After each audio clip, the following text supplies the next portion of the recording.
Star Trek 57, M23, take 2.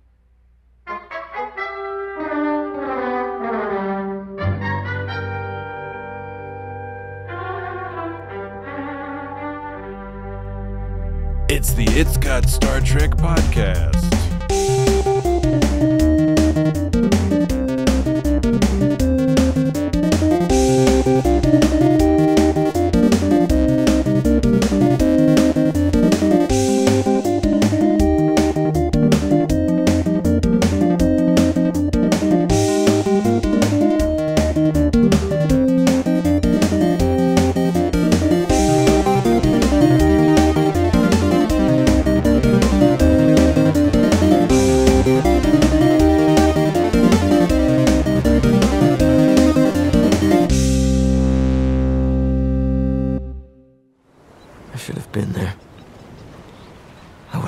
Him. The Boer attack happened so fast, Joachim. Even Khan could do nothing. Though he tried. I want to hide. To run. To throw myself into the ocean and just start swimming. I want to be anywhere but here. I know. And it's going to be like this for a while. Grief isn't a thing that you conquer. It's something you learn to live with. And it takes a very long time. All right, are you guys ready to start? Move them body. Yes. All right, I'm going to push the button here. All right. Sorry. Oh, no. Okay. Bloody Look, lungs. I asked you guys, look, ready. audience, I asked Dan. Audience. He's talking to the audience Sing again. a song about singing We are always talking to Sing the a audience. song about singing a song. Singing a song I about asked Dan singing a and Jesse song. if they were ready Singing a song about singing a song. to start the podcast, and they both answered in the affirmative. And he was asking us if we were ready. Dan was all like, we got to do this whole thing. What time do you guys have to do stuff tomorrow? Every time people always give me a hard time about wanting to start the podcast. Is Dan was trying to rush us, and we were just like, trying to just like get ready for an hour and a half. Before. We had to hurry. We had to stuff. It was. We got to warm up for just as long as we do the podcast for. For every minute of podcast, we have a minute of warm up. There's a lot of exercises to do. Yeah. Mwah, mwah, mwah. See? Me. He's done the coffee. He's done the coffee. Me. He's done the singing. He's done the Conan O'Brien growl, and now he's back he's doing scales. That's what I'd hear. The warm-ups? The Yeah, singers do warm-ups? that. Yeah, when I would hear my mom teaching voice lessons, sometimes I'd hear the things, but every once in a while I'd hear some student just going, "Woo, woo." I'd be like watching TV in the other room, and I just like hear that while I'm watching my TV. Watching my DuckTales, I hear someone go like, "Woo." Yeah. It's funny. It's like it was in your house. I just heard it like at school. Like I had a class that was near the practice room, and somebody was doing it in a practice room. Like every time. You had a class near the practice room? Yeah, it was. Yeah, like, over at Mason. I lived in like next to that practice room. Yeah, exactly. I was at your house. You were trying to watch fucking DuckTales. Yeah. That was an endearing background anecdote, Dan. Yep. It was endearing. That's to what he's here for. Some subset of the audience will appreciate that story. Maybe a little. Maybe a little. Maybe- Everybody else, that's the hell with it. Maybe a lot. For the rest of us, welcome to the It's Got Star Trek podcast. Oh, Like we are toys. Sorry, I'm laughing because as soon as I said welcome, Dan tensed up. He tensed up and his finger hovered over the touch screen of ready his to push it. Yes. iPad. Plus. Well, no. There's just a regular old iPad. iPad plus. Maybe a little. Other tablets are available, of course, but Dan has chosen to purchase, in this case, an iPad. Although this is probably a pretty old one, isn't it? Is that an ancient iPad? It's something you learn to live with. Yeah, this is like before. Dan's a pretty old one. This is still got the lightning port or whatever, and it's before you can't hook it up. So I have like a I'm mostly a Windows PC kind of guy and an Android phone kind of guy, but I do have an iPad. Okay. And what do you think about Notepad plus? And I did Notepad. Hey, we're gonna get to that in a second, Jesse. But I have in one room I have like an Android box thing. It's called an NVIDIA Shield. But in another room I have an Apple TV. Oh shit! And in the Apple TV you can. This guy's low key humble bragging about what's that show that's all his fucking rooms, man. Oh, my 2 rooms. This guy's got all these fucking How many rooms. rooms do you have, dude? So Louis the 14th. Seriously? All right. So with this, apparently with the Apple TV, you can hook up an iPad or a camera to act as like a screen. So you can have like conferences through your Apple TV, like through your TV. You can have the iPad is the camera? Yeah, the iPad. You can use a camera, or you can use the iPad as the camera. It's your Star Trek style. And then you talk to like an Apple executive. And you can hook it up to an Apple TV, and you can have a conference through the TV. But this iPad is too old to be able to act as one of those TVs. I see. It's the version prior to the one that you were able to do it. I don't know. This is maybe like 2018 or 19 or something. So it works fine. Works fine. Right. Well, good to know. I have no need for a new one. Excellent. But it is an older one. All right, Jesse, just keep. I was trying to express to you exactly how old it was, but I guess I gave you a little too much information. It looks old. And suddenly, what was intended to be just a normal explanation made it sound like I'm some kind of asshole braggart piece of shit. No, not at all. It's not. We would never say that. I killed it.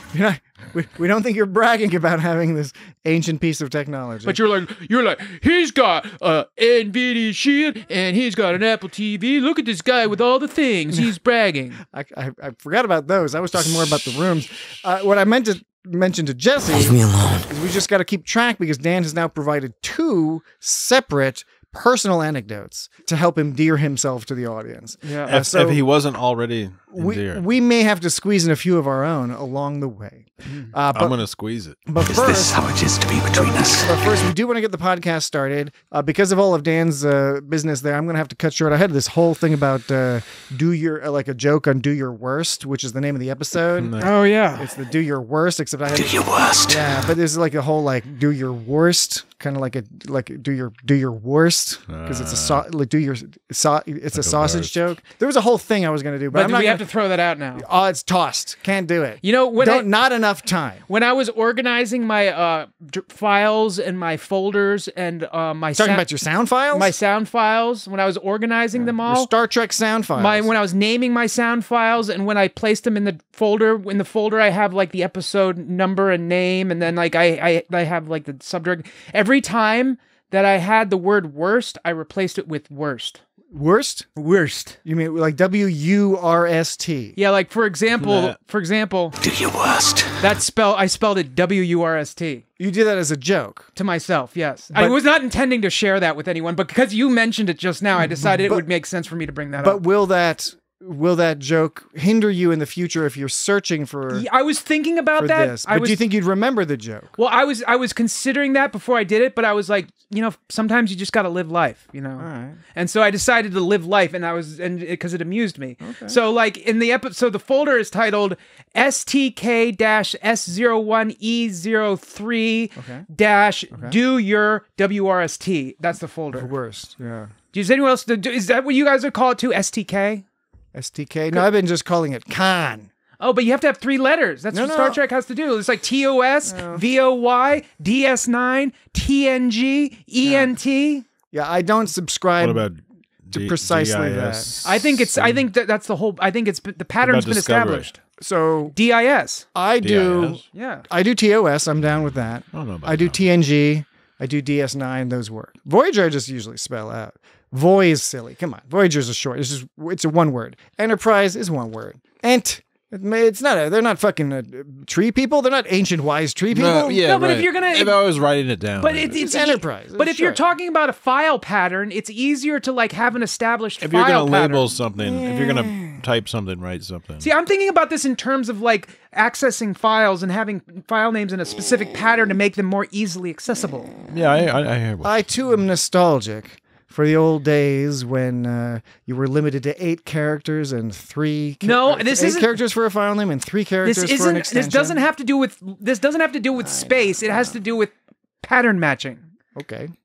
pattern matching. So, okay, I get it. You can do the same thing with the full word. Yes, but the pattern is not as easy to match when it's the full word. And that is just a fact. Oh, you just like to have 3 characters of Look, space and squeeze okay, it in. if we had established 4 characters, then I would stick with 4 characters. The point is it's easier to match 20 things that are all 3 letters than 20 things that are of different We're 3 lengths. characters. I don't like the STK because it's like they did DIS instead of STD because STD sounded stupid for Discovery. Okay, Right. so what? So, but Nobody likes STDs. I don't know. SDK. I don't know. It's breaking the pattern because it's including the Star Trek. No, but I'm talking about a specific character length pattern. The pattern SNW. We forgot to mention SNW. The pattern is 3 characters, 3 letter characters, a dash, S0, Okay. S number, E number. Notice that I say S01, not S1. I say S01, Okay, E01, dash, episode name separated by underscores. No, I'm right there with you. Right there with you. Except for some of it. Hold your tongue, woman. Okay. Except for some the of- crazy Except for part. some of it. Except for some of it. All right. Except for the stupid part. That's really stupid and a waste of my time. No, this is all silly, but we are going to get started. This is all silly. It is episode 316 of the It's Got Star Trek podcast, but don't worry about that. Nobody cares.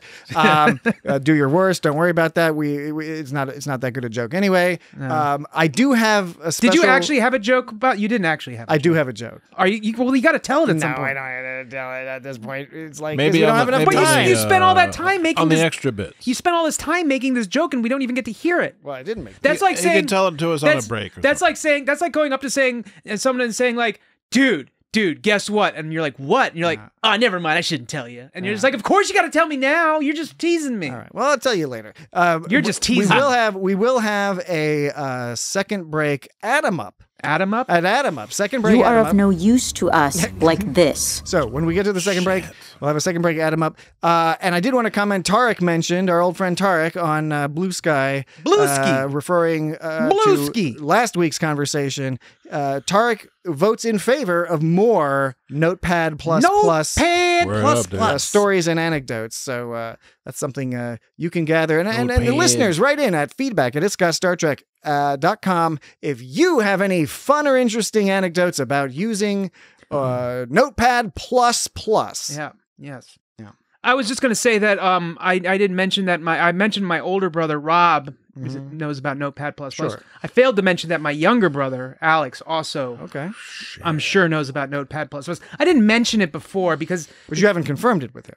yeah, and I didn't mention it just because like he hasn't really reached out to me about the podcast, so I didn't want to like dox him. You know what I okay. mean? I don't want to dox him, and by revealing that his name is Alex and he likes Notepad plus plus, I think I've Those are officially two key bits of information. I think I've officially doxed him. I think you should confirm. Let us know Now next everybody's week. going to know who he Yeah, is. let us know on next week's episode whether your younger brother, Alex, likes Notepad plus plus. So more about that in next week.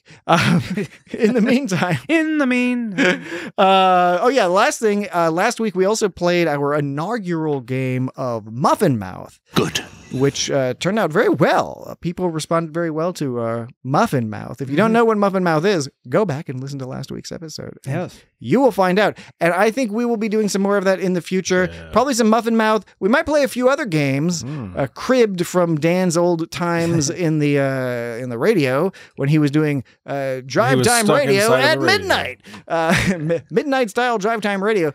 Well, it was actually the 7 to 10 spot. Yeah. Same difference. Whatever. That was Whatever a long you call time that. ago, dude. The dinner drive time. Yeah, people don't drive anymore. We all have flying cars. Yeah. Yes. the future. There's a few other games that we might be able to transpose into the Star Trek environment. Was that in the year 2000? Was that when you were at that shit? Yeah, somewhere around that time. September 11th changed everything. Yeah. Okay. What it didn't change is the trajectory of our lives Let's that hope led us to this point in time where we are discussing Do Your Worst. Why won't they stop screaming at me? This was an intense episode. Episode 3. Do your worst. You can tell by how he says it. Do your worst. Do your worst. Do that.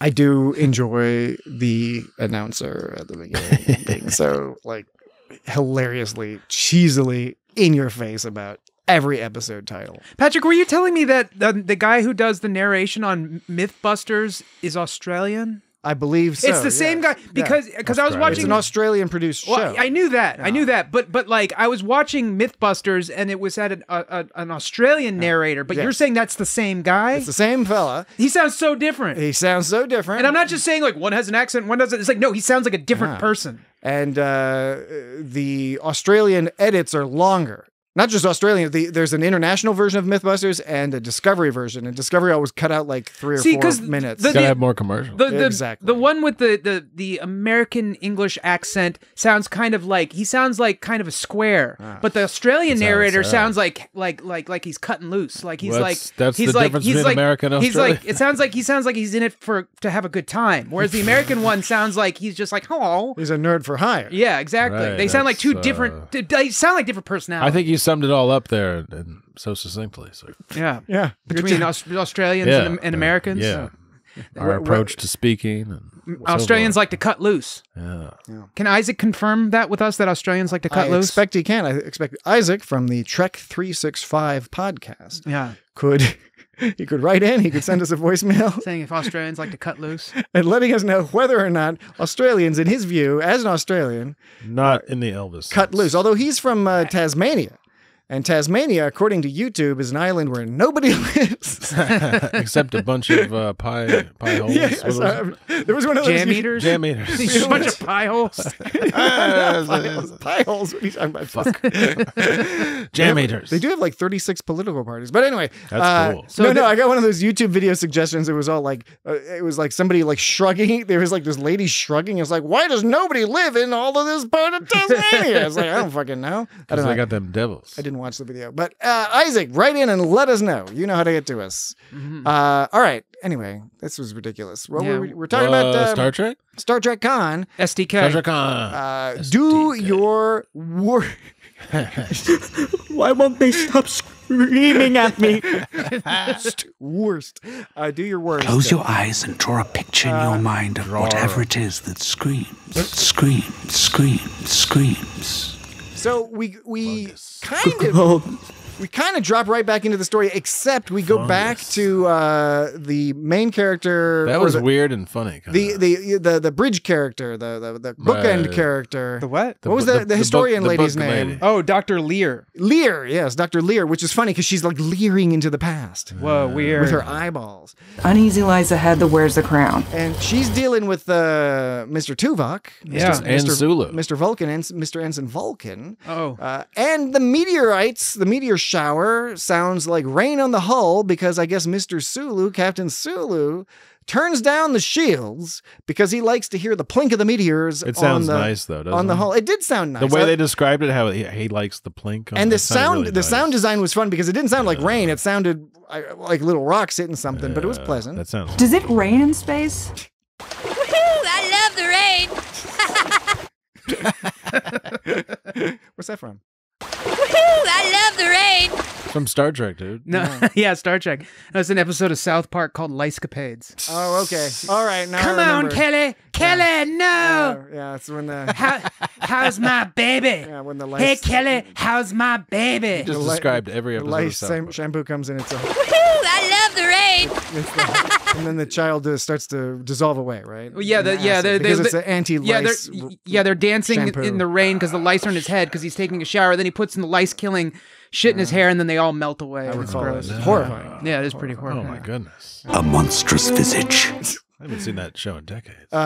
Yeah, so that's how this starts with back at the bookend, and then sort of transitions into Khan sounding all pissed off. I just want to say I found that meteorite sound soothing is actually kind of maybe if I was like doing what she was doing I wouldn't, but just listening to it I think it would be fun to read. I kind of want just like, you know how people like play tapes when they go to sleep and stuff? Yeah, right. It's that kind of a audio sound. cassettes. Yeah. Play like on your like a white noise. On your Walkman. You would on play my Walkman. You would play a tape. Yeah. Waves. You get one of them fancy Walkmen that has the auto rewind. Is it Walkmen or Walkmans? Wouldn't it be Walkmen if Walk people, if you walk were persons. talking about plural Walkmen? But you're saying, but man and men. Walkman, yes, it's a Sony Walkman. But you would, like, when you say Walkman. plural of mouse, as in like a computer mouse, you would say mouses. You wouldn't say mice. I know you should say mouses, but So sometimes they same say with mice to be cute. Same with Walkman. Computer It's, mice. because Sounds it's not. It's called a Walkman. That's Yeah. the copyrighted or trademark name or whatever you call it. I call it vermin. So you'd call several Walkmans Walkmans. You wouldn't call them Walkmen. So you're working in the back lot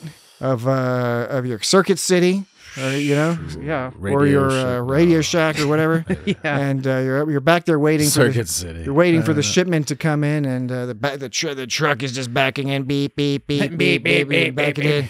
The door they flies do that at Best open. Buy as well. Charlie pops down. You're all like, "Hey, Charlie, what do we got this week?" The guy's like, I did not see. I got some Trinitrons. I got a whole Trinitrons. I've got a whole truckload of Walkmans in here. It's more than that. You think they'd say that? It's like, I got a bunch of Sony Walkmans here for you. I mean, that would be the proper way to say it. That's not necessarily how they would say it. Trinitron shit is heavy. Walkman. I got a truckload of Walkmen in here. Sony Walkmans. Walkman. Trinitrons are heavy. Oh my god. Damn right. Yeah. Okay. But yeah, speaking of those So tapes, you agree with Jesse and I that the meteor sound is good. yeah, it remind me. We've all agreed to this. But speaking of tapes you play, audio cassettes you play going to sleep. Okay. When Khan was talking to Richter, and he was like saying that shit about like he was like imagine your pain going away. What was he saying? That's like a fun thought. what was it? Wasn't he saying? He was saying some shit. I mean, this is your point, so you would think you would have the necessary information. Why do I have the answers? Well, I mean, it seems do I have the quite answers? cruel of you, in fact, to ask a question. What do you want from me, Jack? when he goes, without the full background? okay, he goes when Richter's all freaking out. Khan says, "You're in control, Richter. It is your mind and your body. It is your mind and your body. Close your eyes and draw a picture in your mind of whatever it is that screams. Do you see it?" And Richter's like, "Yes, I." And then Khan goes, "Good. Now inhale again, and when you release the breath, watch as it blows them away, far, far away." Huh. So it kind of reminds me of like, have you ever had someone say to you before, it's like you have like a stomach ache, and someone's like, close your eyes, that pain you feel in your stomach. Imagine it as a black cloud that gathers in your head and then trickles out the top of your head and curls out like smoke. I think it goes out the other way. Let it usually. dissipate into the air like it's supposed to make the pain go away. Has anyone ever like heard of someone doing this? of I'm not course. saying that it's happened to you, but haven't you yes, this sort of idea that you visualize the pain? I think and, somebody tried to do that to me. yeah, you visualize it going away. Right. Yeah. So it kind of was like he was pulling that shit, and it reminded me that taking it back. My parents just gave me medicine. I'm not saying that is this your experience. You just use this as an opportunity to say why you're better than those people. I don't know about that. I'm not saying that was your experience, that you had that done to you. I'm saying like, have you heard of this happening? Sure. Yeah. God, this guy is impossible sometimes. He's like, I don't know. My parents just use science. I don't know. I didn't ask what your fucking parents did. I said, have you ever heard of this concept? He's like, no, actually, I just dealt with like real shit that real people do. I didn't ask that. I didn't ask for your opinion on it. I didn't ask for your editorialization. I simply asked, have you heard of this? Okay. I don't know. Like, I never thought about shit that's bullshit before. Anyways. I don't think it's bullshit. Anyways, visualization can be a powerful tool. Jesse is not being difficult. Jesse is. I'm trying to. Jesse is working with me on this. I'm trying to behave. Patrick is being recalcitrant, right? I'm being impish. I'm being a little impish tonight. You're being confrontational. I'm on my It's more than that. Yeah. But yes, you were saying he blew away Richter's pain. So, and it reminded me of that. But then it also kind of reminded me, taking it back to the when you play audio cassettes going to sleep of the meteorites. I reminded me once I had this for a short period of my life as a kid. My mom, for some reason, got it in her head that she needed to play me this like cassette tape while I go to sleep every night. And the cassette tape was the same shit over and over. It was just this guy wandering around the beach, and he's describing himself walking through the beach, and he's describing it as if he's me. He's like, you're walking, you hear the waves in the distance, and you walk around, you see a little crab skitter to the right, and the wind is blowing through. Parents used to be weird. Yeah, and it's like, and I thought it was gonna be like whale sounds or some shit. No, like it was this whole fucking story of like this guy pretending he was me walking through the beach, telling me to look at this shit. It was supposed to help me sleep, but it didn't help me sleep because there was one part in the tape that I always waited for, and that's when you at one point in the tape I almost trip. He's like, because he's like, now walk over this clearing right here. He's like, watch out for the. And then you wake up. He goes, watch out for the roots on the ground. Don't trip over those. And like every time, I always focused on him going, watch out. Why are there roots on the beach? And I couldn't sleep before that point because I was always waiting for that. And it wasn't until I got to that point that I could go to sleep. I had no idea why she played it. I guess I was kind of a restless kid, but at the same time, I guess she was just trying whatever she could to get me to calm down. She was throwing shit against the wall, to see what stuck. She was throwing her feces against the wall to see if it stuck to the wall. No, she was just... Point being is that we were talking about... see how quickly he goes down that road. The point being is that the meteorite talk made me think of like things that help you sleep, things that I listen to that help me sleep, and it reminded me also of Khan like focusing on the pain to make it go away, and the things I don't know, it all just kind of one big circle of focusing and imagining like shit to calm your brain down. Yeah, and it would seem like isn't it cool to like, if it's raining outside and you can hear it, like you curl up with a nice book. Like she could be curling up with all this nice information to read and just sit there, plinkety plinkety. Do you think she has a pad? She gets some Rockdagino or whatever the fuck. Did they have pads and Rockdaginos back then? Well, they had the precursor to that. Maybe they weren't drinking Rockdagino, but and remember that these folks were not left with a lot of Starfleet stuff. But because there's a whole part of this episode where they find the coil from her communicator that was broken. She has a lot of stuff. She's got a few things. So I was wondering if she had a pad. The bookend character. Yeah. You're right. You're sorry. I was. Never mind. She's the one complaining about the meteor. I was conflating everything. Yeah. Maybe a little. It's like when it's raining and you curl up with a nice book. Well, curling up with a nice book. It provides a nice entrance. This bookend thing. Chair. We also get some information that she's searching on days. What was it? Between 6,000 and 6,500 of exile. Cross-reference with days 30 to 35. Yeah, that was wild. What the fuck? Yeah. So it was interesting because part of the beginning part of the Khan stuff was later Khan, who's all pissed off and later. He's like that's near Wrath of Khan. But then it switches back into not even tape stuff, just stuff that we're hearing. Well, it switches to the non-tape stuff in the future actually, because here's the transition. But I remember the rain. I remember it well. How it nourished the first fields we planted. How the younglings used to catch raindrops on their tongues. Yeah. Woohoo! I love the rain. But that's interesting because it like cuts to like now, except it's not now. There's still this is day 6,000 between 6,500 still, and it's not until good point. The third part that was part two. Part one is Lear.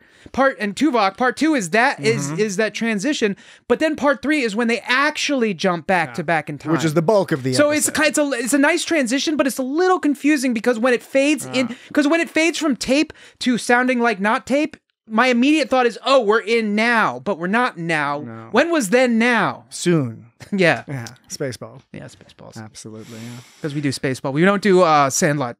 References. No Sandlot references. There used to be a bunch of that fried green tomatoes. Yeah. But Dan doesn't like me to bring up the fried. I don't care if you bring it up. I just think secrets in the sauce. I just think you're just you act like it's like the most amazing thing in the world. Well, it's better than like sliced bread, and it's bigger than a bread box. Not all superlatives need to relate to bread, Dan. Not all superlatives need to relate to bread. But what we do need to do is take a break. Okay. So we're going to take a break, and when we get back, we will have. Do you find that idea comforting? We'll have an atom up. An atom up. An atom up. And then we will also it'll be an atom up. Atom up. And we will continue. We will continue our discussion of do your worst. Do your worst. Oh wait, we didn't break. No, that's the break. I thought the break was. I thought you said we'll be right back. I thought that's when we break. Oh, okay, we'll be right back. Break. We'll be right back.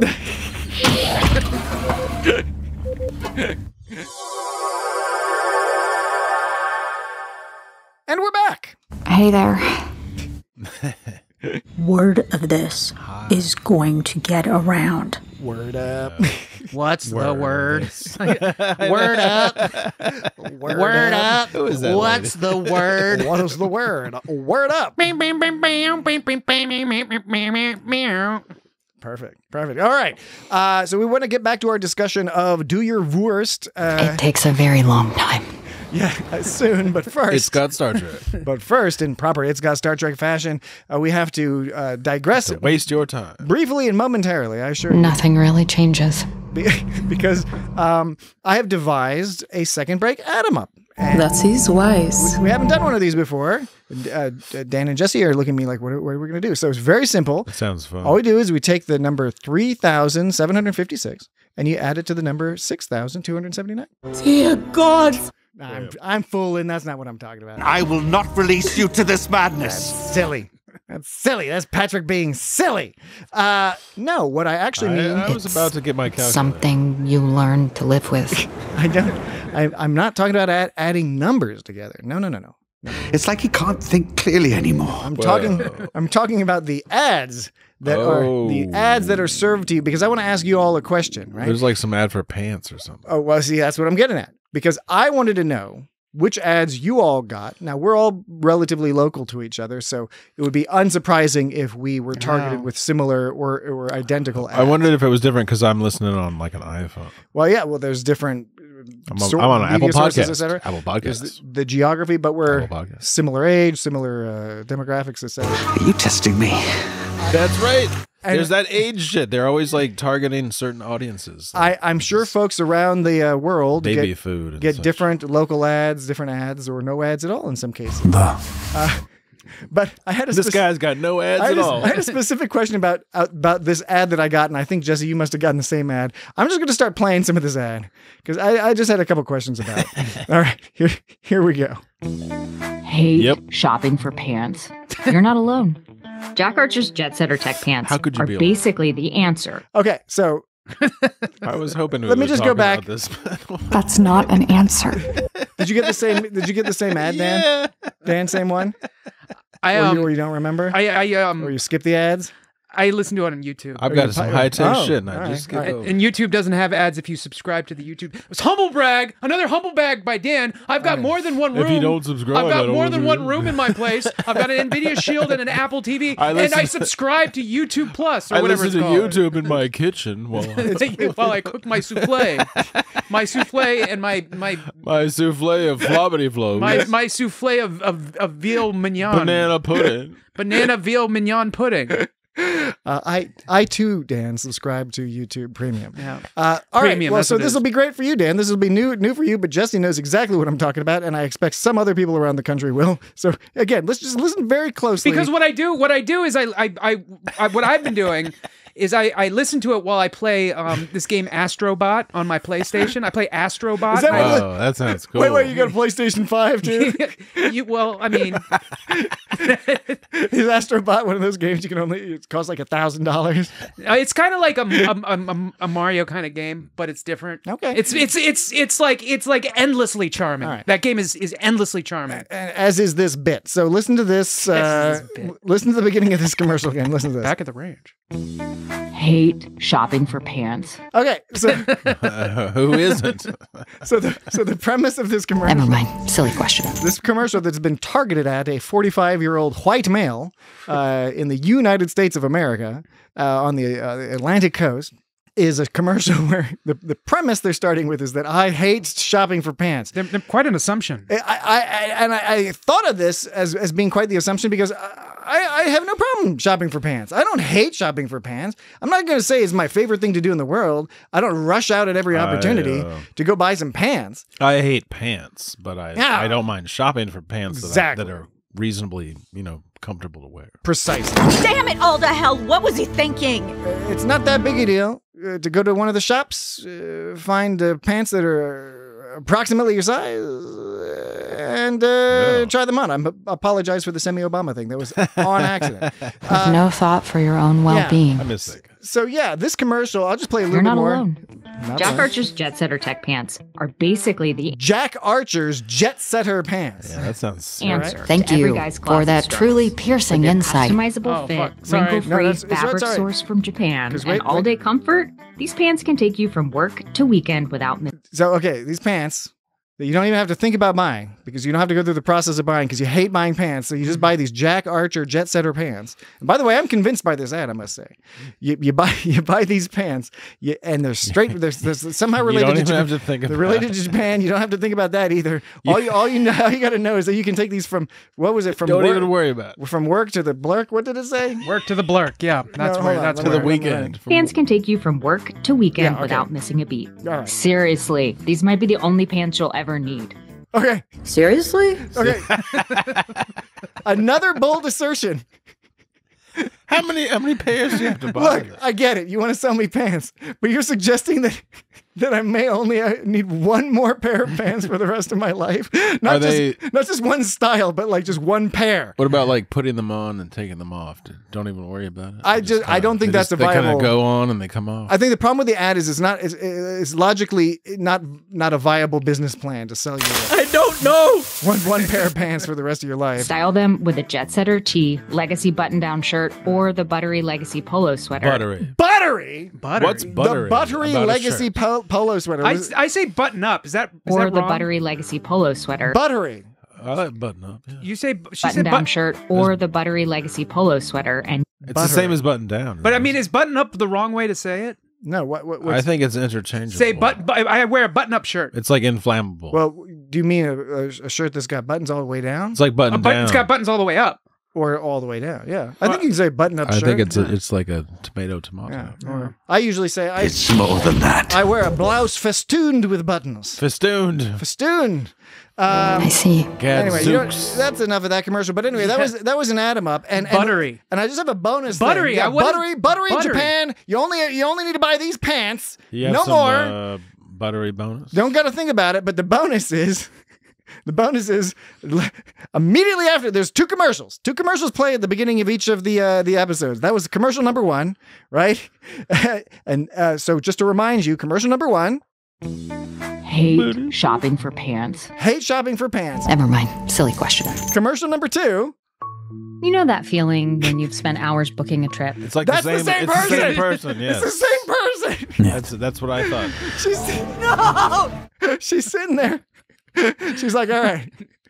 I recorded the first thing about the pants. She's like, I recorded, she does the ads. I recorded this crazy commercial for these Washington, D.C. people, these men who only want to have to bother buying one more pair of pants. And so then I can listen to podcasts. You know that feeling when you've spent hours booking a trip, searching through... No, I don't. No. No, I don't. I just go onto the website and I just type in usually. No! That's fairly no. Usually only takes, a few minutes. I mean, maybe a half an hour or something if you're trying to kind of find a good deal. But anyway, you don't sit there for hours. It's just these people just banging on You their find what you keyboards. need and you finish. When I was working at WJFK, sometimes I'd overhear like various personalities recording ad reads Sure, yeah. beforehand. That's funny. And it's kind of funny because they don't often like some of them do it different than others. Some of them read it just straight through and they don't care. Yeah. But some of them like will really like obsess over it and they'll have like a 2-second phrase that they'll just say over and over. Like they have their whole script and then they'll keep talking like through the script and then they hit one spot and then they say that one like 2-second spot over and over and Did over you hear again. G. Gordon Liddy? And no, he wasn't in the studio when I was there. He didn't do ad reads. But it's like What about a it's like review if and comment on the news? if the line was something like, go to the store to buy the perfect pair of pants, perfect pair of pants, perfect pair of pants, perfect pair of pants, perfect pair of pants, so you can go to the. They just got all like caught in. So you can wear them to school. They just like repeat the same thing, and it's like. Is that why you kinda used to do drives me that, nuts. but you weren't getting recorded? You were just sort of standing in the corner. This guy's commenting on like some kind of like screaming. Some personal mental conditions that I may or may not have related to Screaming Dan. obsessions and various compulsions. Obsession. Dan's describing he's got a whole line of colognes planned out. All right, so that was an Atom Up, and we get back to your regularly scheduled discussion of Do Your Worst. I understand. Yes, we all understand. So at the beginning, we hear Khan says, I told them that his father fought this was in future Khan. He says, I told him that his father fought valiantly defending us all, that Richter and Sylvana's foolishness was not the cause, that my life was worth his father's sacrifice. In other words, I lied to him. So he lied. So he lied. He lied to Joachim. I'm guessing he lied because apparently number A, Joaquin, his dad, fought like a loser. Is the implication? Because he said I told him that his father fought valiantly, defending us all. So if that's a lie, he must have fought like a loser. We're on the same side. We've taken slightly different degrees. He didn't say he fought like a loser. What he meant was his dad just got fucking gored by very unceremoniously gored by a boar. Not that he almost killed it with his bare hands, like is what he implied to the son. Okay, then can we agree on the second one, that Richter and Sylvana's foolishness was not the cause, which is a lie? It's all Richter and Sylvana's fault. Well, fault is interesting in this case because Richter and Sylvana, as well as Ursula and some of these others, might disagree. Because remember, they talked about how Marla was the one that suggested they sleep under the tree. It was Ivan. Not that I agree with blaming Marla. Okay. I think that's silly. I shot Marla in the face. Oh, Sorry. Sorry. It always goes back to Pulp Fiction. That's a stretch for a Pulp Fiction joke. Because the line from Pulp Fiction is, I shot Marvin in the face. Right? Shot Marla in the face.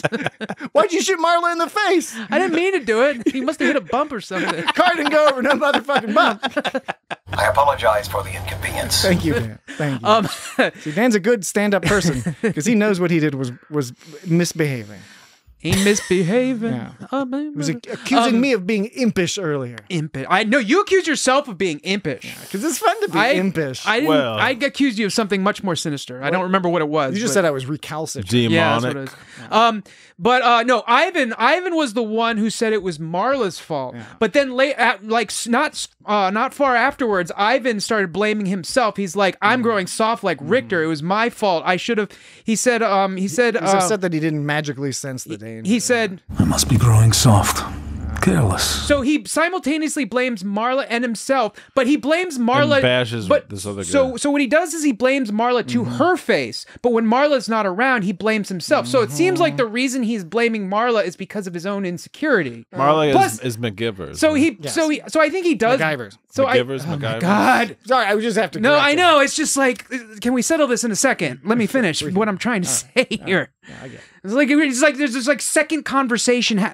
This is not the first time that I've complained about this. No, no surprise there. It's kind of like a fun tradition at this stage. No, it's not fun. I wouldn't call it a tradition.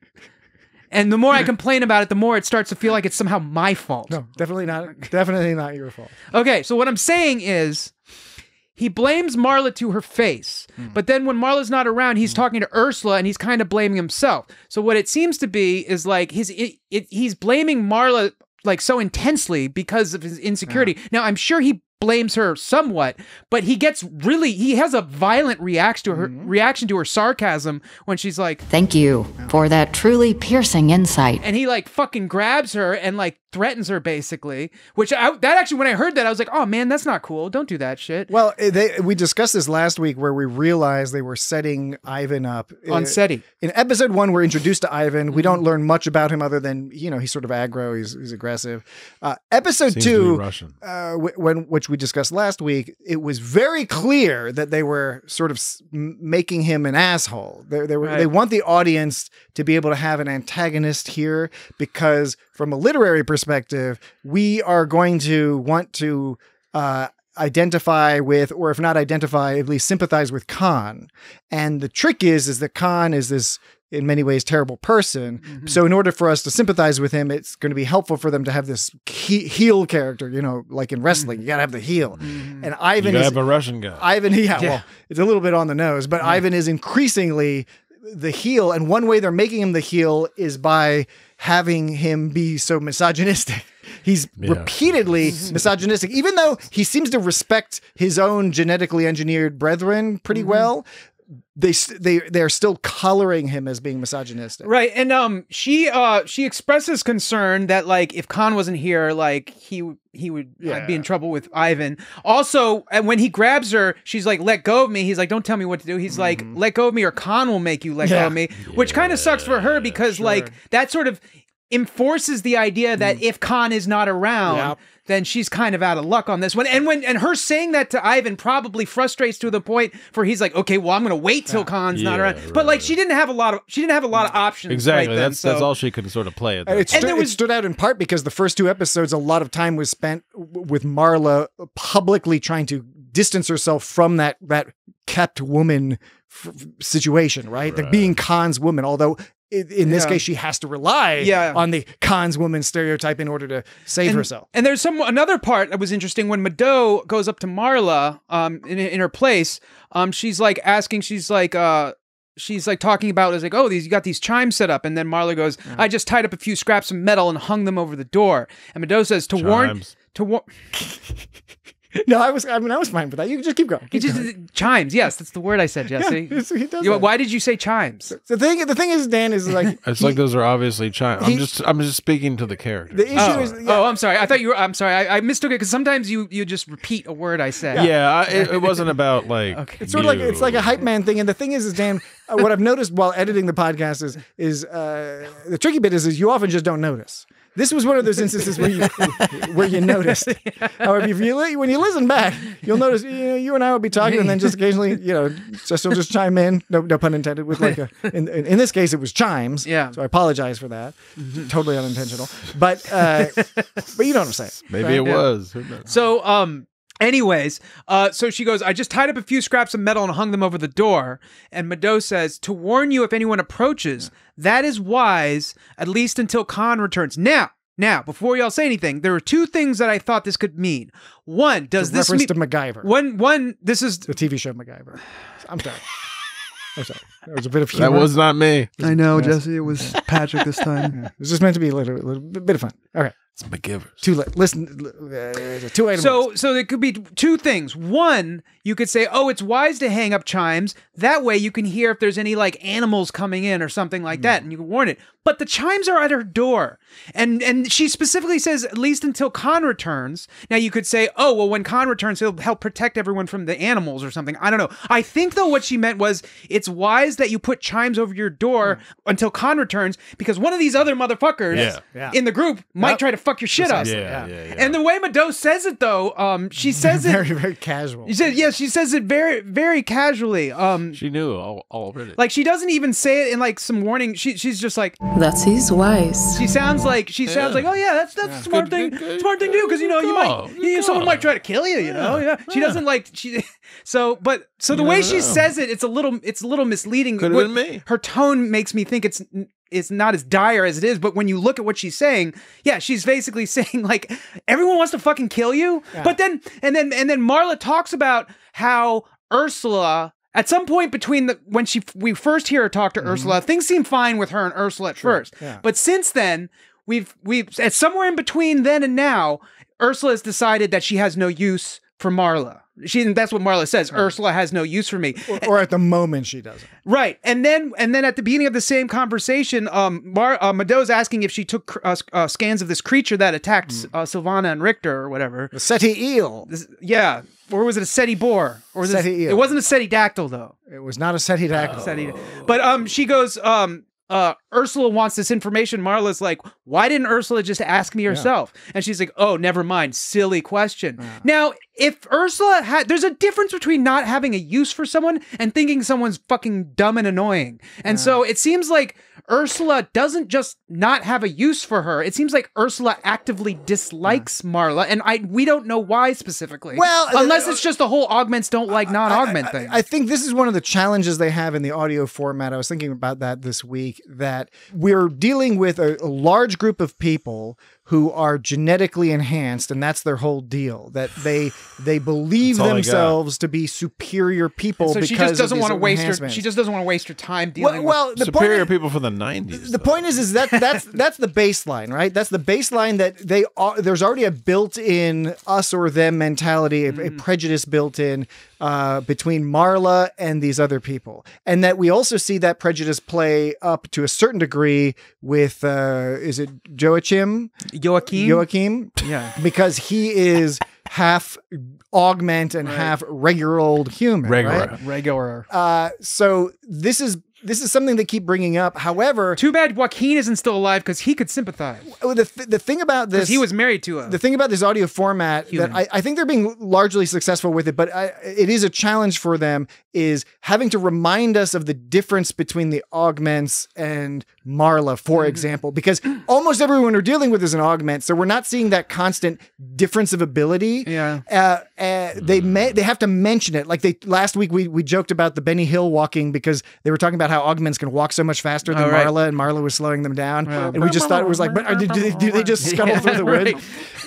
But we don't get to see that, right? We're told it, and here we hear Khan doing some crazy stuff in the woods when he's trying to help Richter out, which presumably took advantage of both his and Richter's advanced abilities, but because they both have advanced abilities, there's no gradation in the characteristics that we hear in the sound effects and stuff. So we have to remind ourselves these people are their whole deal is that they think they're superior. When for example, when Richter jumps out of the tree and Khan's like, "Why'd you do that?" Like at first I was just like, at first I thought like, Richter was just freaking out really bad. I thought like, Khan told him to get out of the tree and he just freaked out. But it turns out that he was just he was inventing commands in his head or something. Following orders. It was because of the bug in his ear. Which, as we know, spoiler alert, we know from Wrath of Khan that a side effect of these bugs is they make you susceptible to just doing whatever somebody tells you. Right. Khan is figuring that out in this situation with Richter, and it starts with him saying, "Get out of the tree." But it was still like when that scene was happening, it was unclear to me exactly what was going on. It wasn't until he said later on, when he says he starts following strange orders or whatever like that. When he said that, it clarified that scene for me a little bit as it's like, he was being weird because of the bug. Because at first I wasn't clear that it was the worm causing it was the worm in his worm. Oh no, the worm. It was behind his face and in his ear canal. Oh no. Not a face worm, a brain worm. But yeah, it wasn't totally clear to me at first what was going on with that. Well, that's the tricky bit with the audio format. Sometimes you get a little bit lost in the action. But it doesn't happen much so far in the first 3 episodes. But yeah, I'm still not clear on Ursula's opinion of Marla, because obviously Ursula it's not that she doesn't have a use for Marla. Something about being around Marla like bothers her. Well, you think it's just because she's so superior that it's just kind of like tedious for her to be around her or something? I don't know, because Mado seems totally cool with her. You're right. We're making assumptions. MacGyver's Marla says herself that the young folks seem to be more inclined to at least give her the time of day. Younglings. And the younglings were, I presume it's true of all of them. That was the implication, that they were all the clones that were stolen from that Montana lab, right? So they were cooked up. Montana. So they have more experience with regular old humans and living in a lab, Stranger Things style. Okay, right? That's my understanding. So the younglings. Stranger Things new season premiered Wednesday, which is today for us. 2 days ago. Yeah, and younglings is a phrase that's used to great effect in Star Wars prequels. Yeah, I was thinking like, where else have I heard younglings other than Star Wars? I don't know. Wheel of Time. Is that in there too? Is in the books, yes. I've never read those books. Well, then you hadn't. If I had read them, I would have known them. Yeah. Well, I guess I'm stupid. Well, I think Jesse got in. A stealth anecdote. Yeah, by strongly implying that he has indeed read the Wheel of Time books. Humble brag. And the way that's not a humble brag. That's just a brag. Suggested that he knew the content very well. Not a humble. All right, brag. So Dan's got a couple of anecdotes. I don't think I've got any. What would you have me do? And Jesse's got at least one. All right. If you're keeping track at home. Then you need to go back to your tent and lie down before you fall down. Oh, shit. Yes. So MacGyver's and you know, it was also Mado and Ursula. All I was going to say about Ursula is I don't think we're given enough information, or we've missed something. However, we are given enough information to know that people have different attitudes depending on kind of what their vibe is. And Ursula has been described as somebody who only makes time of day for people who are useful to her, and that includes the augments. I get the impression she doesn't seem to want to be bothered by anybody at all. She doesn't suffer fools. Yeah, that's one way, or whatever that's saying. One means. way to put it. Yeah. Yep. I thought you were getting ready with. I got all kinds of fools. All things remain possible in the liminal space between losing and admitting defeat. I thought that was an interesting line. Yeah. This sort of idea that Khan. He never seems to. Okay, so I was trying to figure out whether I should talk about this now, or I think you should talk about this now, or if we should go through the different parts, or if we should jump around. Let's jump around. Everyone at home can fill in the background. Jump around. Seriously? Yeah, seriously. We can't afford that music in particular. Are you going to reference the fact that Ursula has Khan pegged about him moving the goalposts all the time? Him doing the classic egomaniacal. He changes reality to whatever. Whenever reality conflicts with his plans, he just changes his plans retroactively. Yeah. So Mado first says he never seems to know when he's lost, and then that's when Ursula says if things don't go his way, he just changes the plans. Mm-hmm. So when Mado says he never seems to know when he's lost, Khan is confident to the point of arrogance, and he doesn't admit defeat, which is good on the one hand, but not good when admitting defeat could save lives. And that's a problem, is because he's not willing to bend on this, and that can cause more problems in the end. And did either of you guys catch what they're doing here from a sneaky literary sense? I mean, maybe, but I don't know what specifically you're talking about. They're supposed to be all advanced, but they're in this crazy ecosystem they didn't bargain for. Well, there's a little bit of that. I was making the point, to Dan's point specifically, about Ursula talking about Khan. They're setting Khan up as the mirror to Kirk, because in Star Trek 2, it's all about Kirk never facing a no-win situation. Because he cheats at the Kobayashi Maru. So the whole thing is his son talks to him about it, how Kirk dealing with what happens to Spock in Star Trek 2 is his first sort of no-win scenario. And because Kirk does not know when he's lost, right? That's what they're sneaking into your brain this way. Very impressive. My head. It hurts so much. Jesus Christ, that was so intense. Yeah, that we can talk about when we get back. But what were you going to mention then, Dan? Because I thought that might have been. Yeah, no, you're right. No, that's a good point. Yeah, you're right. I was right, and I was right that what you were talking about when you said moving the goalpost. Khan moving the goalpost. When you said Dan, you're right, you were actually saying Patrick, I'm right. Yeah, everybody's right. Everyone's right. Everyone's right. What? Are we going to break? We are going to go to break in a second. But did you have a quickie point? Because I want to get to your list of things, and we got. There's all that Richter screaming and being sad. So when Ursula said if things don't go his way, he just changes the plan. And so while it's good to be adaptable, changing the plans, you got to be able to stick to plans too, because things aren't going to go your way sometimes. And that's why you have plans, right? You have plans, and you need to sort of think about okay, we're going to stick to this plan. If things don't go our way, we have this backup plan, but it seems like Khan doesn't really have backup plans. He just switches the plan on the fly, which is, like I said, it's good to be adaptable, but you want to know when to, hold them and when to fold them, and when to fold them. It's like when to walk away. It's like when you want to short your stock or whatever. It's like when you decide when your stock hits a certain low price, you sell or whatever. Agreed. People do that can do with that shit. But it's the point is that capitalism. It's like if you invest in something and you're getting money, things are great. But if you're losing money, do you try to just keep at it to win your money back? Or same with poker, know when to hold them, know when to fold them. Exactly.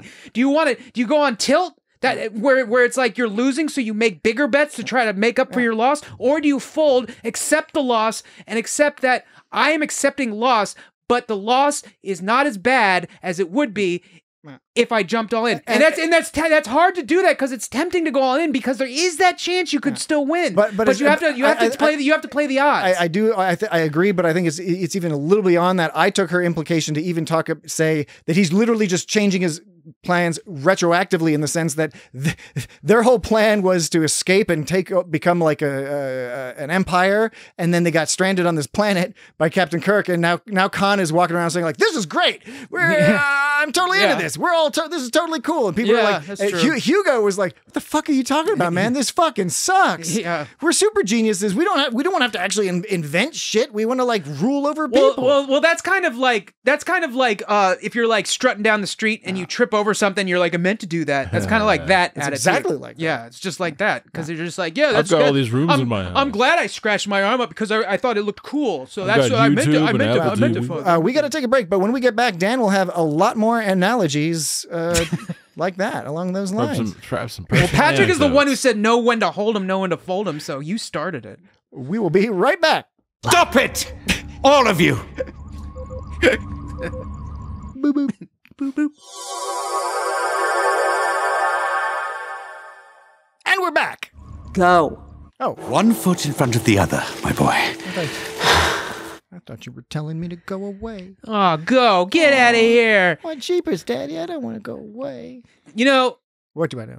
Movies where the pet dies are terrible. But you know what's also terrible? Wait. Hot take. But what's also terrible is when the kid befriends the animal, and then for whatever reason, in order to save the animal's life, the kid's got to shoot him in the back of the head. No, the kid has to that doesn't make sense. The kid has to make the animal think he hates him. Oh yeah, I don't. He's like, go. Get out of here! I don't want to see you again. You're stupid. Go! And then the animal's like, huh? And he runs away, and the kid's doing it because he knows if the animal stays, the animals get fucked up. But then same thing happened in Harry and the Hendersons. But then the animal's like, oh man, and the kid's like, no, I love him, and it's really sad. Yeah, I get what they're trying to do with that. Well, of course, but it's not hard to get. Yeah, no. Look. No. I know it's not hard. Here we go. I'm just saying, I put my marker down on the side that says the lesson they are teaching is not a good lesson, right? So there are all these media lessons that we are taught that are sort of standard archetypal lessons. That one falls into growing up. Like part of growing up is that you have to like kick a dog in the head or some shit. Yeah.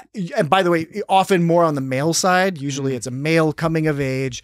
By the way, to be an adult male, you have to be able to do terrible things. Right. And I get the overall point. I don't even necessarily disagree with it, but I don't think you gotta like yell at the dog to go away, right? I think like Captain Kirk, forgive me, perhaps I'm naive, but like Captain Kirk, I believe that I don't believe in a no-win scenario when it comes to, you can be nice to the dog.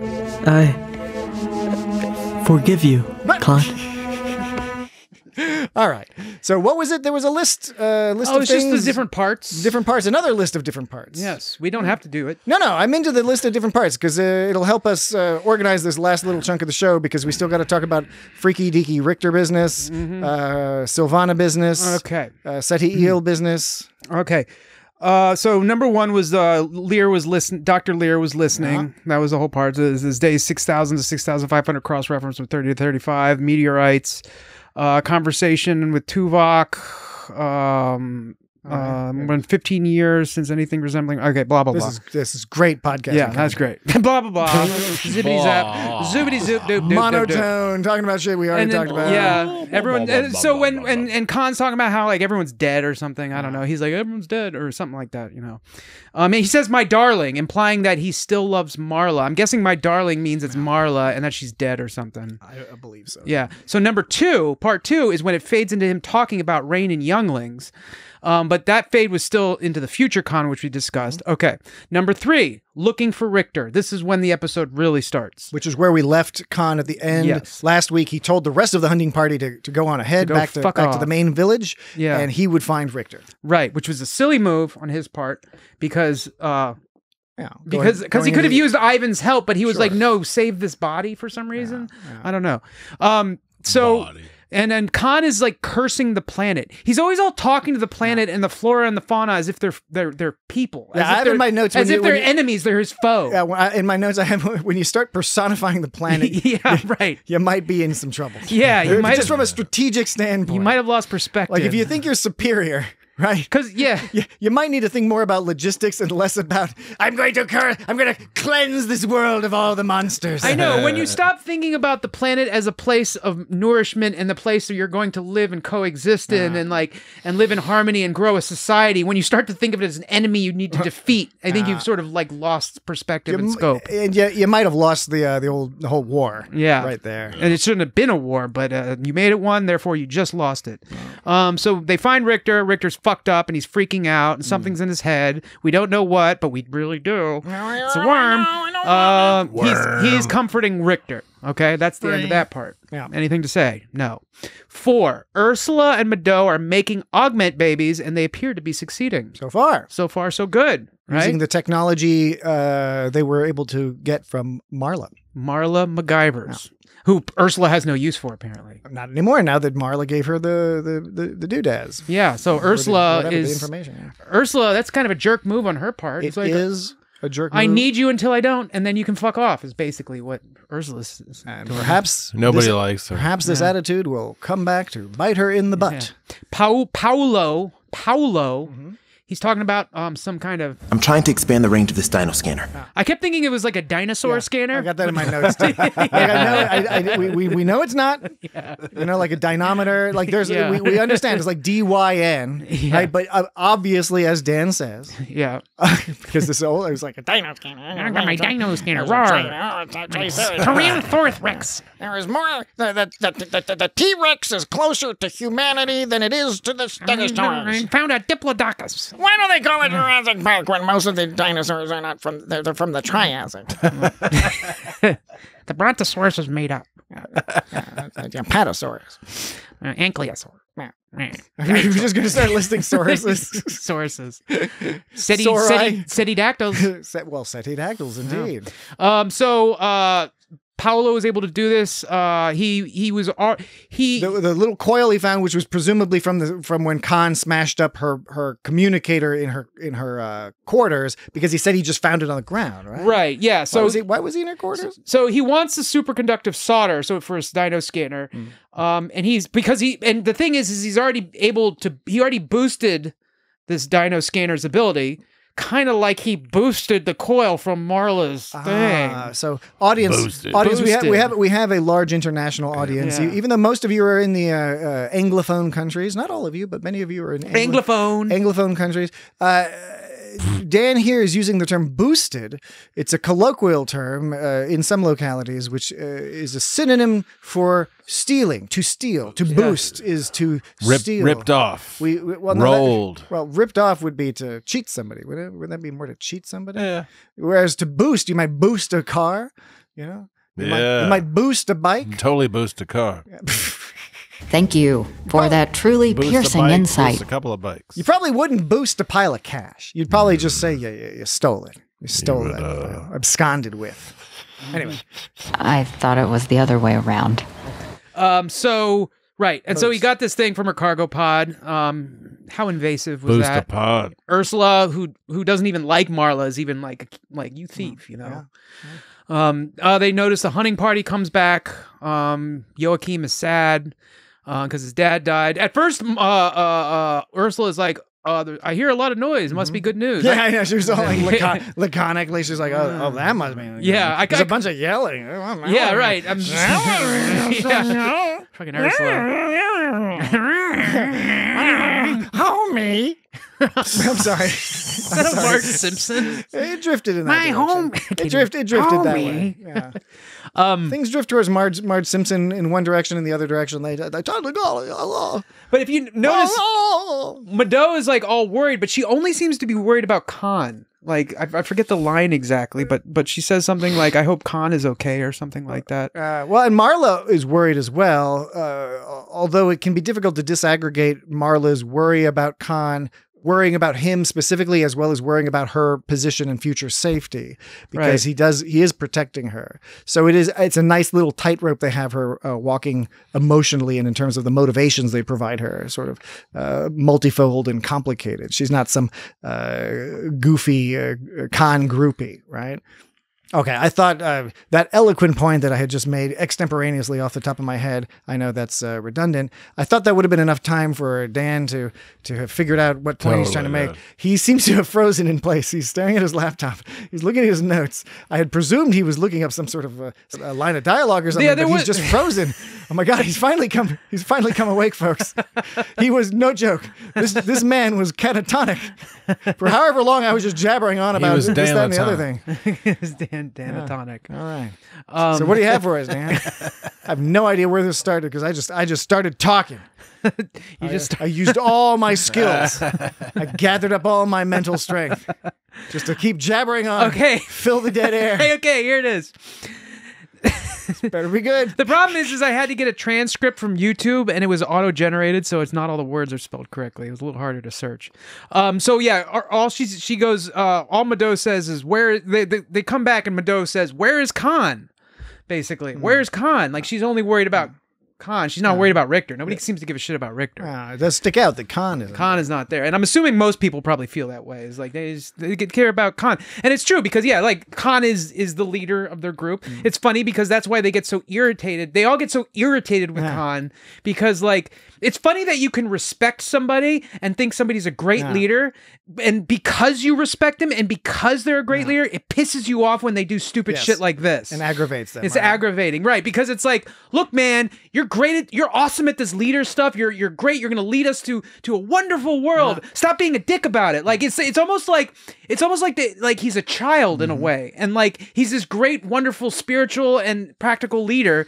But they still look at him as like this child that they have to be exasperated by because he does all these shenanigans. I think it's like a weird dissonance. It's an example. I presume it's done on purpose by the writers, Kirsten Beyer and David Mack. It's an example, I think, of how any sort of structure, any community structure that is reliant on a single charismatic person has the structural flaw of that single charismatic person never being able to accommodate the public image that each individual person in the community has of that person, right? And so we see that from all these perspectives. Dan, you explained it very well, these exasperations, but they're all different, right? Ivan is exasperated with Khan because he's a little too, like, Ivan buys into the racial superiority thing, the genetic superiority thing, more than Khan, because Khan's like hanging out with Marlon and is totally cool with Joachim. So that annoys Ivan. You know, Ursula thinks that Khan does some like strategically silly stuff from time to time. You know, like there's a lot of disagreements with Khan.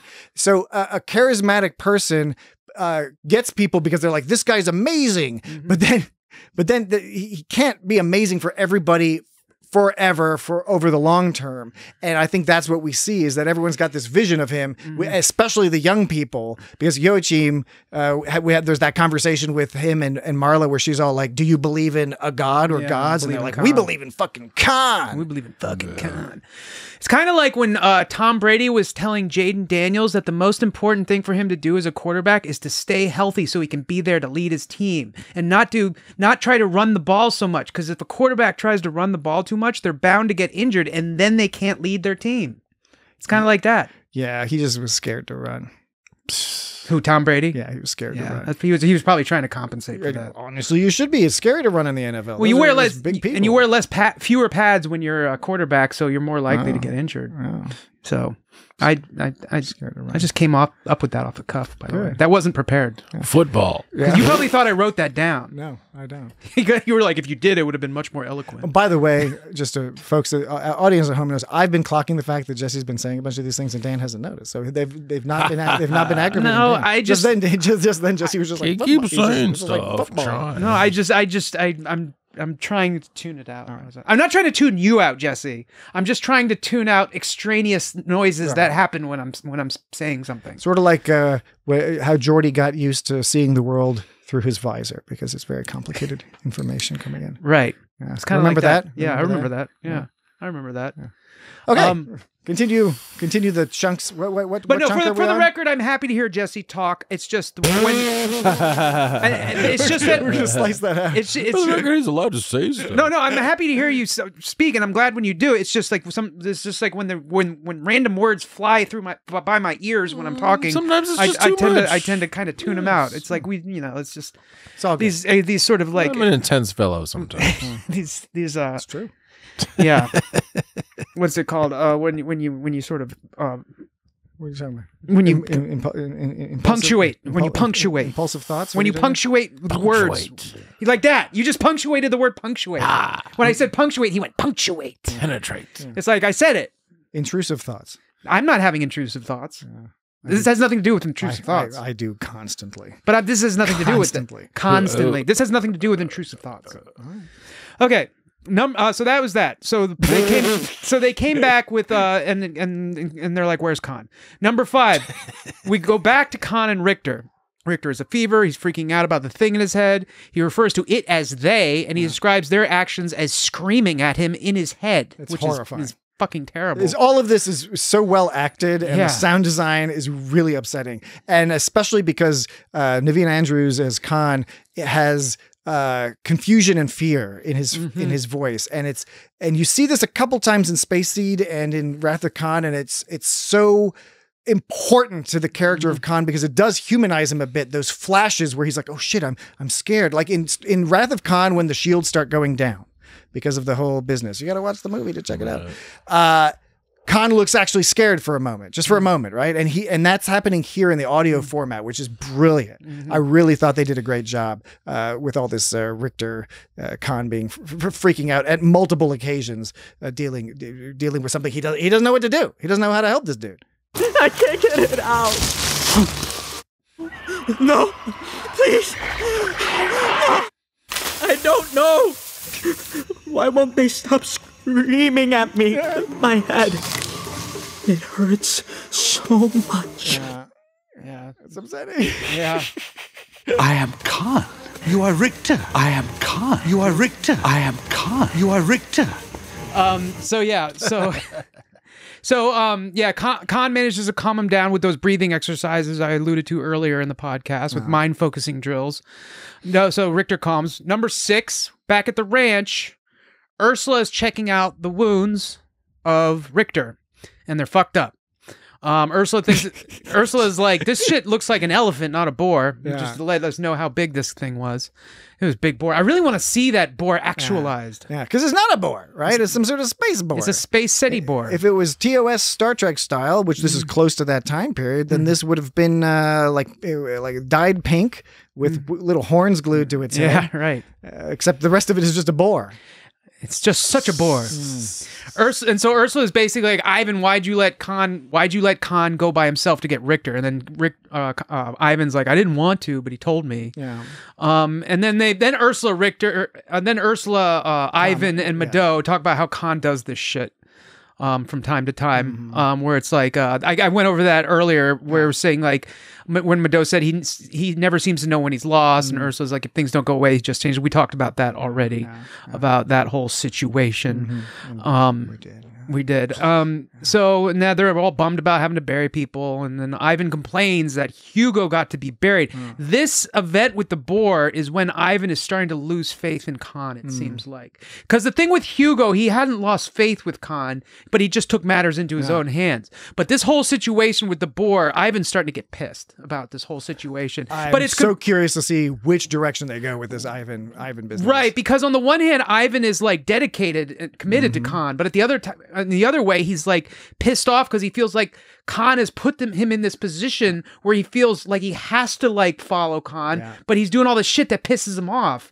But he still feels like he needs to follow him. He still feels like he needs to call him like my lord and shit. So it's like he's got it's just this conflict in his brain of he feels like two different ways at the same time. And he'll probably, if I had to guess, use the excuse that Khan is a great man, but was poisoned by an infatuation with a regular old human history lady. Right. From yeah. the future. And so it's she got fancy technologies. And yeah, and nice painting. She can do good painting. So it's easy for him to get pissed at Marla because it allows him to sort of reconcile these feelings he's having towards Cons. Because like you said, he can blame him. And when Marla says, this is later, but when Marla says to Joachim, talking about his how he's pissed and stuff, and she goes, and yet the anger you feel right now needs somewhere to go, doesn't it? And she's saying that to Joachim, but this is kind of like what Ivan's doing too, right? He's directing his anger at Khan towards Marla, it seems like. Now, Khan earlier was saying, at the very beginning, he was saying that he was basically implying that it was Richter and Sylvana's fault for getting them into this mess, or maybe not all their fault, but they definitely... He was saying I would be lying if I said it wasn't their fault, basically. But this is where Ivan thinks it's Marla's fault for telling Richter and Sylvana to sleep under the trees instead of around the fire, like Ivan said they were supposed to. And I'm guessing I think it's a pretty good guess to say we don't know exactly. We don't have enough information yet because we haven't seen the full fallout of this event. Mm-hmm. We're getting hints that something went wrong here. Khan in future Khan, not dead Khan, before being dead Khan, is saying this is where everything went wrong. Mm-hmm. Right? If this was one of those wacky movies, it would have been like, I bet you're wondering why blah, blah, blah. And then it would rewind to like this point where some decision he makes here is where things go bad. And I guess we're going to hear about that real soon, probably in next week's episode. But that's the impression I get, is that's what they're trying to imply to us. But we don't know yet. We can't form an opinion yet because on who's really to blame, because we don't know exactly what's going to follow here other than the hints that things are going to start going bad. I mean, you got to have an opinion. You do need to have an opinion. That is, again, a reference to the 1994 film Pulp Fiction. Yeah, so Khan is mad at her, but part of why Ivan is mad at Marla is because he kind of blames himself. In his line, Ivan says, it was not Khan's fault, it was mine. I heard the watch. I must be growing soft, careless like Richter. He had the watch. Sorry. Sorry. Are you going to do a Pulp Fiction give me the watch joke? Give me the watch. Give me the watch. I had the watch. The watch on the butt. That's a scene in Pulp Fiction. Yep. I had the watch. I must be growing soft, careless like Richter. How did I not see or sense the danger? And then I think that's when isn't that when Mado says something like, you're an augment. Yeah. Well, I have it here because it's a wonderful line. She says, better does not mean perfect. Yeah. Great line from a genetically engineered human. Yeah. Right? Super herpes. Super herpetologist, because they did have this whole scary serpent incident. Oh yeah, because they were all like, "Oh my god, serpent. That's a crazy snake!" And then it was all like, "Yeah, I know, like I killed it." Oh no, this snake is so big. It was great. Better does not mean perfect. And this idea is actually probably one of the downfalls of the augments, is this sort of idea that like they expect perfection from themselves, and when they're not, they're extra hard on themselves as a result. Notice that Marla seems to be taking this whole situation better than anybody because she's accepted that she is like not perfect, she's surrounded by all these quote unquote superior people, but she's a little bit more down to earth about the whole thing. She's able to handle like these kind of hits because when you expect the world of yourself and you don't meet that expectation, which is an impossible expectation to have of yourself, it's easy to fall apart. It's like you don't bend. You're too rigid. And it's like them piano kids. They play too much piano. I think these people expected that they could just like conquer the universe. Yeah, conquer the wilderness. Yeah, like we're superior people, and we're just going to go here and make an empire on this planet. And they're finding that it's not quite so simple. So not only they thought it was too easy. It's not only was it more difficult than they thought, but the fact that they're not able to do it as easily as they thought doubly makes it worse, because it kind of makes them lose even more confidence in yourself. I don't know. It's like if you eat like super duper healthy all the time and then you eat a fucking McDonald's hamburger, it feels a lot shittier than if you live on McDonald's hamburgers. Now, granted, if you live on McDonald's hamburgers, you'll have a low throbbing feeling of shittiness throughout your whole life.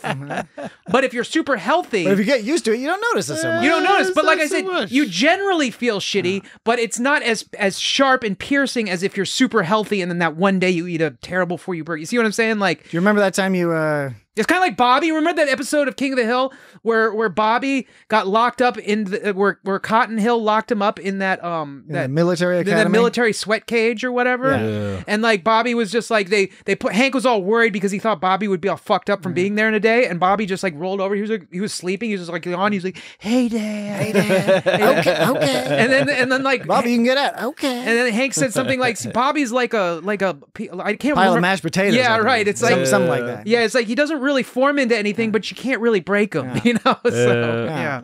It's kind of like that. Yeah. Hey, Dad. Hey, Dad. Hey, Dad. But this is Ursula's pissed because Khan was careless. Like I was saying, it's funny. She thinks he's a great leader, which makes her more pissed when he does shit she doesn't want him to do.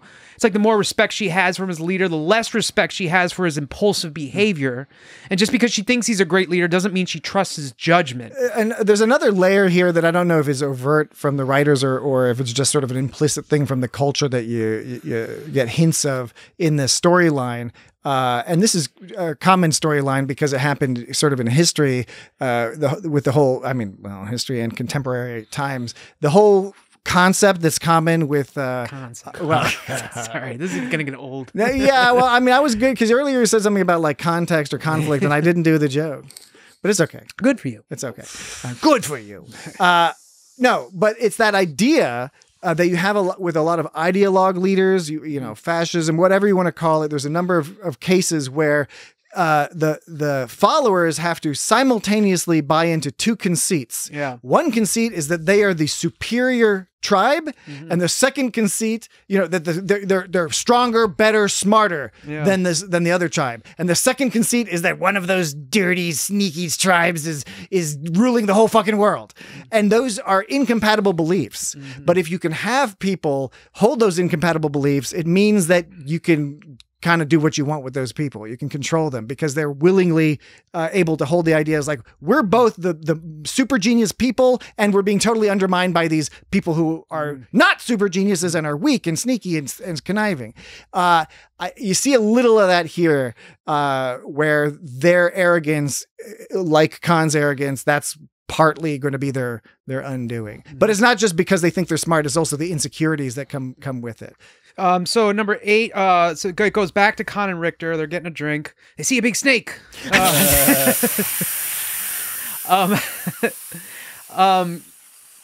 Khan gets it. He gets the snake, but Richter loses his shit, runs up a tree, and that's when Khan's getting exasperated with Richter and yells at him to get down. And then instead of getting down, Richter just kind of like jumps down or something because he breaks his ankle somehow. Khan just wanted him to, kind of groove a little, kind of dance, kind of just get down. Yeah, just sort of dance down. Let's get down, man. Get down with it. And Khan's like, "Why'd you do that?" He's like, "Cause you told me to." He likes drill to move sergeant. Move it. Yeah. Move it. I was thinking about that because this line, that Move It song, this line. It is your mind and your body. Because one part of that song is like, and when they move their body, they move it nice and sweet and sexy. I actually meant to grab that clip, but I forgot. Maybe next week. Too bad. It was a good song. Yeah, maybe next week. Yeah. So yeah, Khan's like, "Why'd you do that?" And Richter's like, "Because you told me to."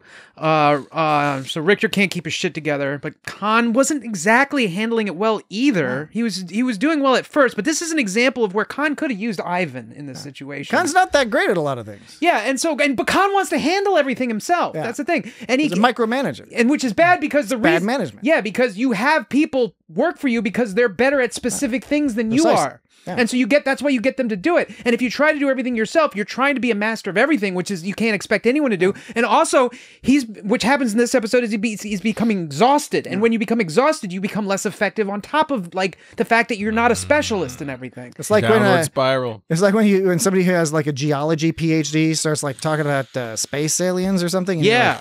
It's like that has nothing to do with your area of expertise. Yeah, you're talking about all you learn about is like Earth angels and shit, but you're talking about space angels. Angel, will you be mine? So my darling dear, so come with me for all time. Okay, I'm sorry. That's enough. It takes a very long time. I don't think we can legally do any more than that. So Khan carries Richter back, and Khan is again cursing the planet. He does a lot of cursing of the planet in this episode. You can imagine. We're only hearing bits and pieces. That walk back took a while. You can imagine him just muttering the whole time. Like, this goddamn, goddamn fucking rock. Fuck that moss over there. The whole time he's going, Ceti Alpha 5. If you try to cross me once again, he does that for like 3 hours. He's like, that Ceti moss, that Ceti tree, that Ceti magnolia. But it was like I said, Ceti serpent. But it was like I said, Khan's supposed to be working with the planet to protect and nurture his people, but he's quickly treating the planet as his enemy, and he's like leading them into battle to the deaths just so he doesn't lose to the planet. It's not about nurturing his people. It's all about him not losing at this point. He's got it all backwards. Yeah, totally backwards. And 9, Ursula and Paolo. He's from the 90s. Yeah, the 90s. That explains it. Tony Blair. Ursula and Paolo. Bill Clinton. Ursula and Paolo are talking. This is when Paolo tests the scanner and he finds out about this magnetic field, about Ceti Alpha 6, and then Ursula. That is Ceti Alpha 6. Yeah, and that's sorry. And that's when Ursula says, "It's nothing to worry about. Nothing's gonna happen for millions of years." Was that Ursula or Marla? I can't remember. One of them. I'm pretty sure it was. I thought it was Ursula. Well, whatever. Yeah. No, it's got to be Ursula because Paolo stole the shit from Marla and introduced it to Ursula early in the episode. So this part was just to sort of let it be like, there's some shit going down with this planet. It's not going to happen in a million years. It's going to happen soon. How has it happened so soon? I guess we'll find out. Okay, and then we skip. Number 10 is Marla leaves a log. It's been 2 days since she's seen Khan and Richter, and that's when she talks about how the kids like her all right, but Ursula doesn't like her. And then she's like, Ivan will fuck me up if Khan wasn't here. And she's like, Ivan, and so Ivan's going to be a problem. It seems like pretty apparent. But that's when Meadows shows up and asks her about the scanning the shit, and Ursula's like, why didn't or Marla's like, why didn't Ursula talk to me, and blah blah blah, and silly question, and blah blah blah. We talked about that. But chimes. What are we not talking about? Expressive comment. Meadow expresses confidence in Khan's. Meadow's basically like Khan Strong. She expresses confidence in his constitution. We already talked about that. Number 11, Erica finds Sylvana. She tries to keep her spirits up by keeping her mind busy with chores, it seems like. And Sylvana's bumming about Richter. And then Khan and Richter show up. Okay, that's part 11. Part 12. We're nearing the end here. Richter gets taken to the med bay, and Ursula gives Richter 10 cc's of Coranolin or something. Coranolin. Sure, why not? Khan and then Khan's basically like, he's here shit. He's following orders weird. He doesn't think right. Like, this guy's kirking out. He's got an infection. He's kirking out. And then Ursula suggests it's a fever, and he's like, no, it's more than a fever. It's an infection. I don't know why infection is worse than a fever, but I guess it is. Then Sylvana shows up, and she's freaking out, and Ursula and Meadow are like, get the fuck out so we can help him. And then they discover the dried blood in his left ear canal. Dried blood. Yeah. And then Khan leaves to wash this accursed world from his body. Yeah.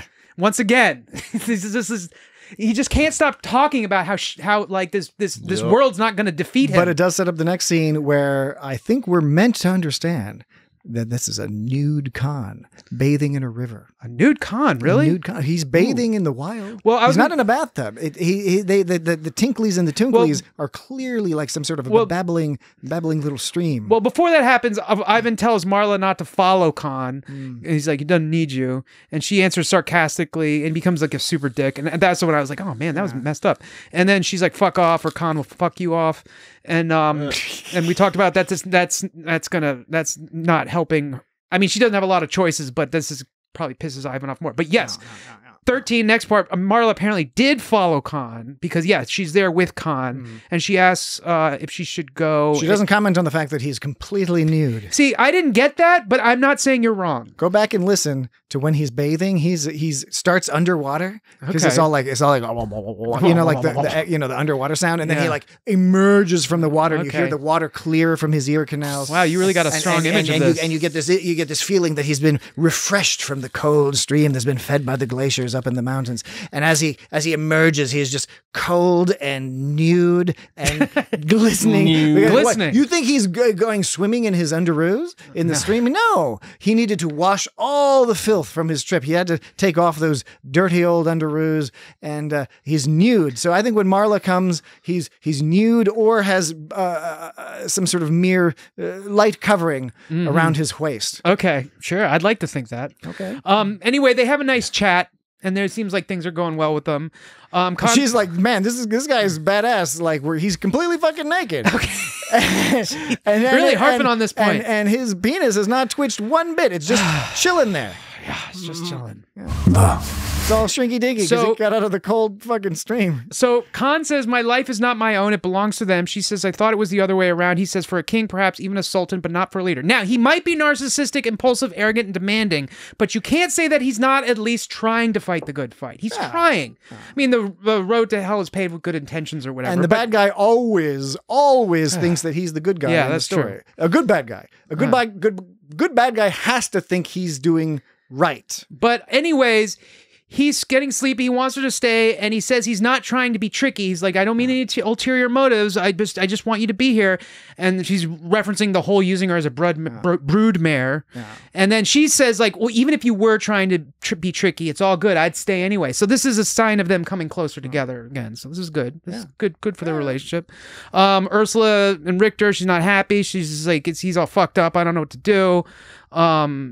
And then Khan is like, well, we got to figure shit out. Yeah, Savannah shows up. This time they let her stay, and Savannah's all worried, and then Meadows like, Ursula and I are gonna get some food, and then they're like, they detect Savannah wants some time alone, so they're just like, call me if you need anything. They leave Savannah behind, and Savannah talks to his sleepy body, and she thought so, and she's talking about how great making out with him was because she loves making out. Remember, she was like saying like, oh, it was so fun in the forest at the beginning when we were all making out, but then weirdly she says right after she talks about making out with him and how great that was, she says this. There's a lot of good wood here.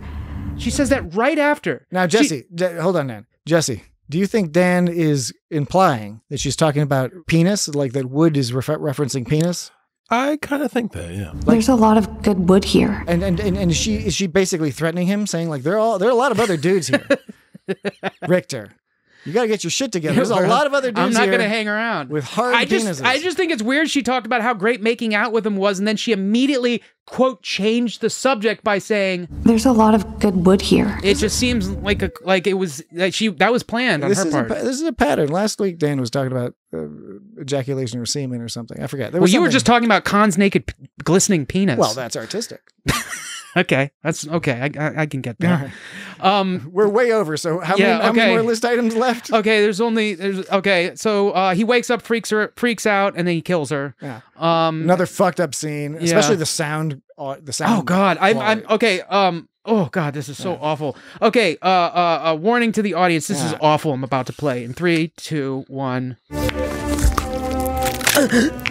Ugh.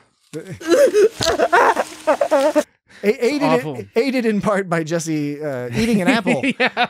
He's just eating an apple live on the air. Okay. What I don't understand is this part at the end though, when Ursula says we got to do an autopsy, and he goes, no, this is not your burden to bear. It's mine. Yeah. It sounds noble, but once again, he's being narcissistic and generally unhelpful. He has to be the one to save everyone. He has to do it in the most perfect way possible.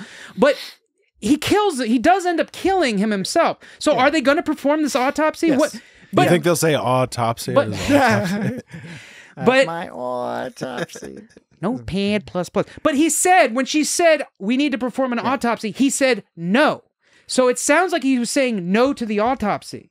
I think, but it's also if that came across that way, clearly he changed his mind. I took it as more no, as in I'm going to be the one, because he already had this thing where he felt like he had to save Joaquin's body. Yes. So maybe he's like, I was thinking like he's got this sort of this obsession with this sort of spirituality and this like everyone calls him my lord and shit like that. Like they've obsessed with this like all this ritual and stuff. And he feels like he has to implement some sense of spirituality, like preserve this dead body. Don't fuck that. It's like he's trying to jump straight into civilization from nothing. Right? And the problem with jumping from nothing to civilization is because you first have to get through the stage where where you can survive first.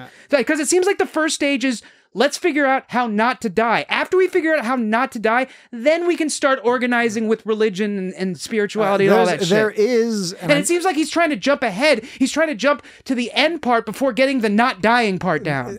There is a comparison to be made here between what Khan has to do with Richter and a brief arc in the movie Lawrence of Arabia, because in Lawrence of Arabia, there's a whole section where a kid gets lost in one of the traveling nomad tribes. A kid gets lost in the desert and everyone says, don't go back. He's lost. He's dead. That's just the deal. That's how it works in the desert. He got separated. He's dead. And Lawrence, T.E. Lawrence was like, no.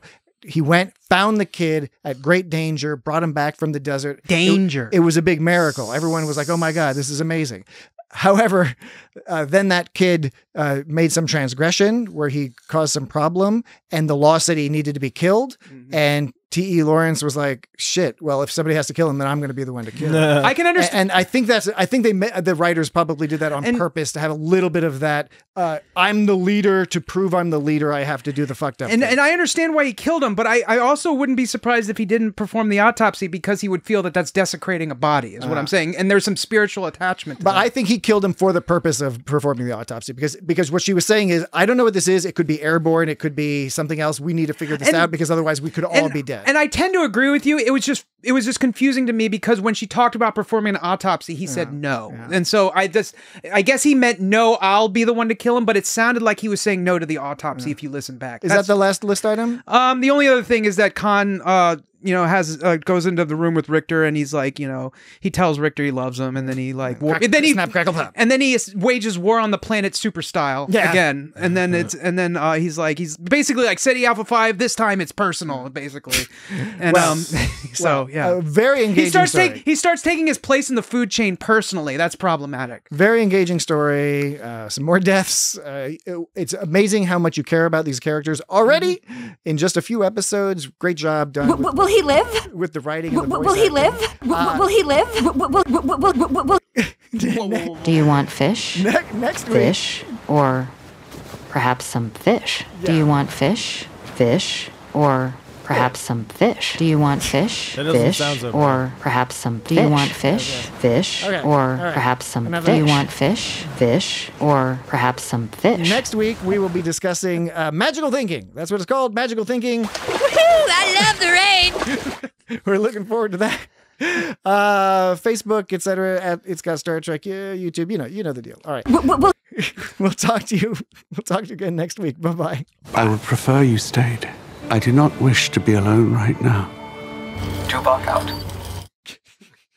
There's a clear stream a few clicks ahead. We'll refill the canteens. Stop. Don't move. I've never seen a serpent that size. Say now, what have we here? Oh, it's a man cub. A delicious man cub. Oh, go away and leave me alone.